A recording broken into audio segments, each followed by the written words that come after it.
All right, so now different reasons why you would use boardmaker. You've already made the communication boards in 304, but you can also make calendars, design schedules, whether it's schedules for your classroom, schedules for specific activities. You can do whole day schedules, part day schedules. You can use it to simplify the curriculum. So if you were making like a lotto kind of game, you could vary what the boards would look like based on individual needs.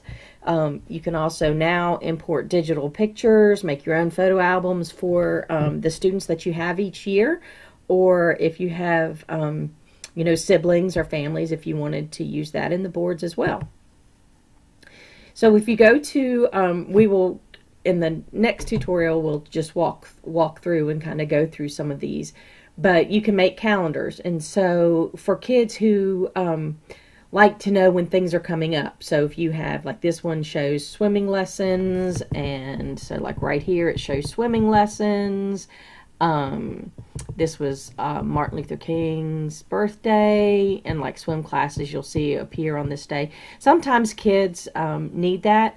I'm not sure that a lot of times preschoolers need it, but it does help. It's a good tool if you needed to make something like that for your kids at home, like if they have a parent that travels, or maybe they have a lot of things going on. Sometimes it just helps them have an at a glance calendar. So even in your classroom you could have, like, this is the day the speech language, maybe put her name, that this is the day that Carrie visits, or this is the day that Colby visits, or if the library's coming, or there's a field trip or something like that, just so you can kind of have something that kids can see pictorially that you would announce auditorily, or maybe have presented in another way. So any of the symbols that you wanted to use for the communication board are also available within the calendars. You've done a lot with the different devices, and now there's even more. When I was looking through, there's even more than the 185. So they are looking to do a whole lot more with working with other. Sorry, while that is on, while they are looking at as new devices are coming out and things are being modified. So it's a nice quick way that that you can have that available, but also know that you can print these out whether you have a device or not. I know you guys know that, but sometimes, that's a great low-tech option. If you're going out on the playground, you may not want to take one of the devices out there, or you may not even have a device.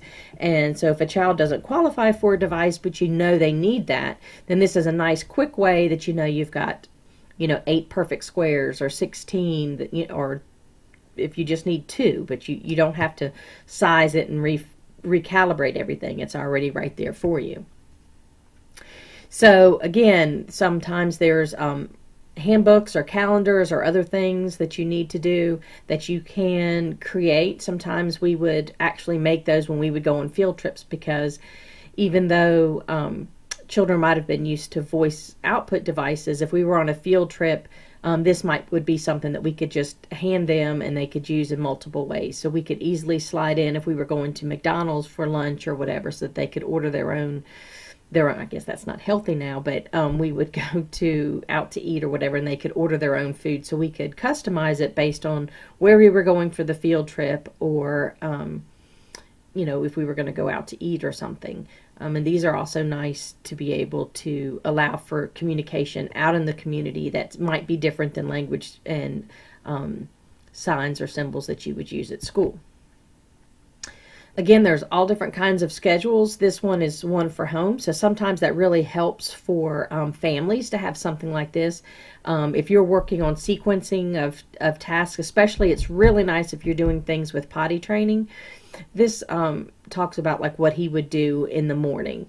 Obviously, this would be, for probably the 4th level of folding the pajamas, putting them in the drawer. I can't get my 16-year-old to do that. So, you just really need to customize it. But this is just an example of how, you could work through if you're doing things like this at school, that you want for the families to try to do something similar at home, that you can make these and print these out and send them home and get feedback from them. Sometimes what's there's always a question about what makes more sense for kids. Horizontal, a lot of people think that's better because kids work from left to right for reading. But one of the things that I found in my classrooms that it really helped was to do the vertical schedule, because they were still at the concept of, we were doing a lot with print, but they understand the concept of full and empty. And so sometimes just having a schedule that was vertical, they kind of got that quicker and they could tell that when things were going to be finished. But you will see here, like this is, if you were having a trouble with the student who was riding the bus, here are the different steps. So you see the card here, that would be this is wait for the bus. So once they do that, you take it off. And then once they get on the bus, then it goes in here into this envelope is like the finished box or the finished. And I would always, on my boards, I would have right here just the sign for, or the symbol for finished, so that as they moved it off the Velcro and put it in here, then they would know that they were finished with that activity. You can do things like if you were in a classroom where after breakfast they would get, put on, brush their teeth and wash their face, or if you were doing self-care in your classroom, depending on the ages of the kids that you work with. Again, this is a left to right schedule. This one actually is a little different because you would put the symbols down here as they finished, and as they did them, you'd move them up. Some kids that makes sense. Other kids still, it looks like they still have to do those things that they've already done. So it just depends on the ability of the student that you have. Again, a lot of times, and we'll show you under the online when we get to that part, but you can customize the curriculum and make your own worksheets and everything so that you can modify it for what you need for each of the students. And I'm actually, while I was away at the conference this week, they added a lot of new, really great, already pre-made curriculum using the boardmaker symbols. That was really actually pretty amazing. So I will bring that with me to class next week so that you can see it. But it is something that you can certainly do and make for yourself. Again, sometimes it helps to have the visual of the rules. Oftentimes we write the rules of the classroom. I would always have pictures as well. And you can change these where it says no talking and no hitting to more positive language of, hands to yourself, quiets. Well, there's a quiet there, but listening ears, or whatever you wanted to have that was in the right kind of language, the positive sense versus all the no's. But you can create that, and I think that helps the kids as well. Again, this is something we talked a lot about when we were doing literacy, about how to customize the books.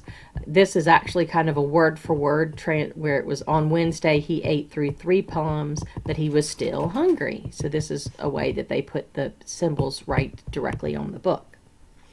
You can make flashcards that you could do with matching. Some kids you might be matching pictures with. Some kids would need the actual pictures. Some kids might be able to match words to pictures. It just really depends on the level of the kids, but you can customize it.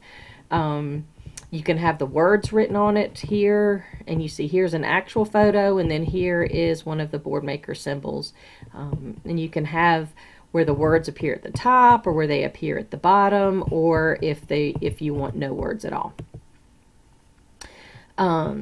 This, like I have something similar to this outside my office that says, I am in my office teaching, in a meeting, at home, or left for the day, or at the lab, or something like that. So you can make signs like that for your classroom. So when you go out to lunch, or when you go to, let's say, the playground, you can have something like that up so that if you have someone come to visit the classroom, they know where to find you. Again, you make your own books. You can create games. You can, this is like a sign card so that for kids who may not know the words, but it has the symbols that go along with it. Again, that may be too much for someone, so you've got to really know your kids and what they can handle. We would use these a lot when we would go, obviously not a Big Mac, but we would use menus and create pictures so that kids could actually order. And we always at the bottom included the word thank you, and we also had the word please up there to remind everyone to use their manners. Now they've got where if you wanted to make a newsletter or send pictures, if you went on a field trip or something like that, you can actually import those pictures from your desktop or from the internet. If you have the pictures, you can just import them into boardmaker. So we would take pictures of all the kids in the class, and then we would use those when we told stories or when we created activities. Some kids, we would just take, rather than take their devices to lunch, we would create a placemat. So we actually did something like this, and we used their the symbols that they used to communicate would be around the side of the placemat, and that's what we would actually take to the lunchroom. I did not do this, but I've seen it done very well in classrooms where they had like an art board, and they had different things that the kids needed to do. This is the symbol for help, not the nicest of symbols. This is more, but if they wanted crayons or what colors that they could do. I've seen it done well, and I've seen it not done well. So a lot of times people do something like this when there's paint or things that are messy because they're afraid it will mess up the device. So sometimes having an art activity or an art mat might be a good choice. All right, so I'm going to stop this because I know otherwise it'll be a long time for you guys to have to sit and listen at once. So I'm going to save this, and then we will do some exploring in boardmaker.